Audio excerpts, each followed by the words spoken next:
Forces say a strike against a United Nations facility in southern Gaza did not come from Israel's aerial forces or its artillery. A UN training center was hit yesterday, killing at least 9 people and injuring dozens of others. The UN has not said who it believes is responsible for the attack, but claims the facility was hit by tank rounds, which are used only by Israel. Meanwhile, Israel has confirmed it is building a buffer zone inside of Gaza now, a move the Biden administration opposes because of concerns it will deepen Palestinian fears that Israel intends to occupy Gaza. Joining us now, President Emeritus of the Council of Foreign Relations, Richard Haass. Richard, good morning. It's good to see you. We'll talk Giants draft a little bit later, important matters like that. But let's talk about what's happening inside of Israel right now.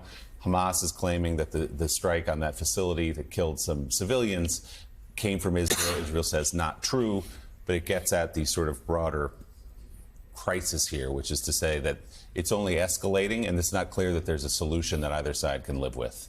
The reason it's not clear there's a solution is because there isn't. There has been. Yeah, well, there is.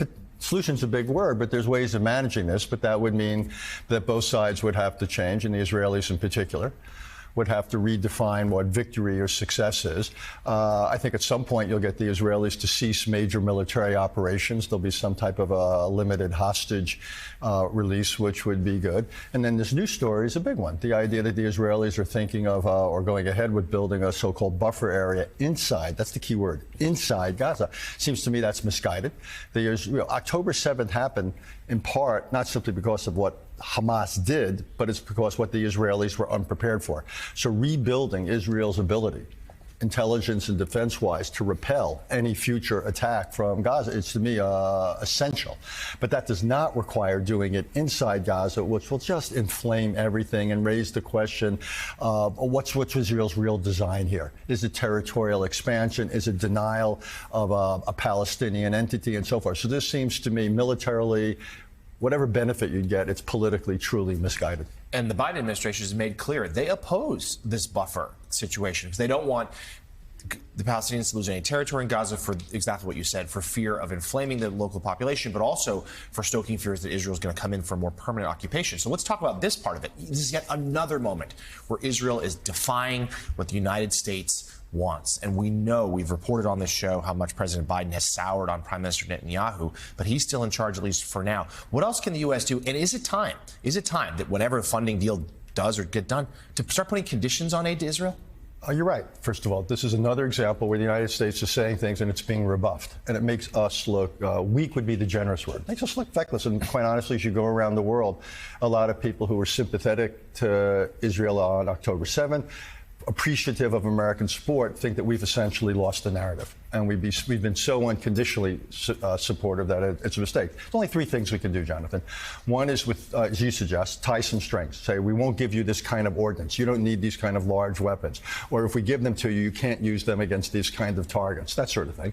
Or in this case, you'd say, you can't use any American aid to build a buffer zone inside of Palestinian territory. That'd be one thing. Secondly, in the United Nations, rather than abstaining or vetoing resolutions, why don't we maybe think about what is it we could put forward ourselves? What kind of resolution, critical, might we support? Most important, I think the president has to finally acknowledge that Bibi Netanyahu is not a partner. Bibi Netanyahu has an agenda that's all about Bibi Netanyahu. It's not even good for Israel, I would argue. Let's put that aside. But it's not good for the United States. Not good for this relationship. He has got to go over his head. President needs to give a speech to the Israeli people, essentially saying where you are, what needs to change in your short-term policy, what needs to change over the long term, how the United States is with you. But you've got to do things that are not only in the interest of this relationship, in your own self-interest. And he's got to be sensitive. The Israelis are still not ready to talk about certain issues, given the trauma of October 7th.